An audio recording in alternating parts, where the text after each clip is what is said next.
గది జగిత్యాల జిల్లా. ఒక ఆర్టీసీ బస్సు ప్రయాణికులతో పోతున్నది. సీట్లలో కూర్చున్న ప్రయాణికులు ఎవ్వరు ముచ్చట్ల అలవెట్టుకుంటున్నారు.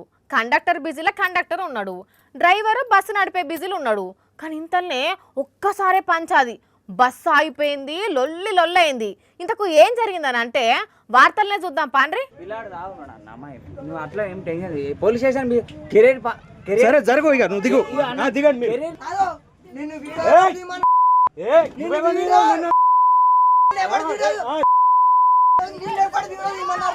మీ బల్పును బండకేసి కొట్టగదరా గోషిగాన్లారా, ఏం బూతులు రాయి ఇన్నారు. డ్రైవర్ను కండక్టర్ను ఏం బూతులు తిడుతున్నారో, మీదికెళ్ళి ఎట్లా రెచ్చిపోతున్నారో, ఇంకో దిక్కు బస్సుల జనాలను ఎట్లా ఇబ్బంది పెడుతున్నారో మీరే చూడుండ్రి.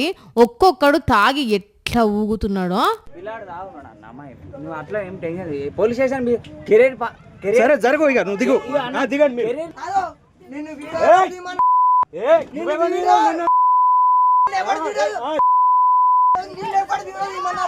అసలు ఏమైంది, ఎందుకు ఈ జగడం మోపైంది? ఈ గోషిగల్లాయి బస్సు ఎక్కిర్రా, లేకుంటే బస్సు గిట్లా రువ్వడిగా పోతలేదని పంచాది లేపిర్రా అంటే ఈ ముగ్గురు మోతే వర్లట ఫుల్గా తాగి రోడ్డుకి అడ్డంగా బైక్ పెట్టి హల్చల్ చేస్తురట. ఏ బాబు, మీరు జరంత బండిని జరుపుతే నేను వెళ్ళిపోతా అని డ్రైవర్ అన్నాడట. గంతే, ఇంకేమున్నది, మమ్మల్నే బైక్ తీయమంటావా అని ఇంకొగిట్లా రెచ్చిపోయి బస్సులకు వచ్చి దాడి చేసిర్రు. పోలీసులు కేసు రాసుకుర్రట.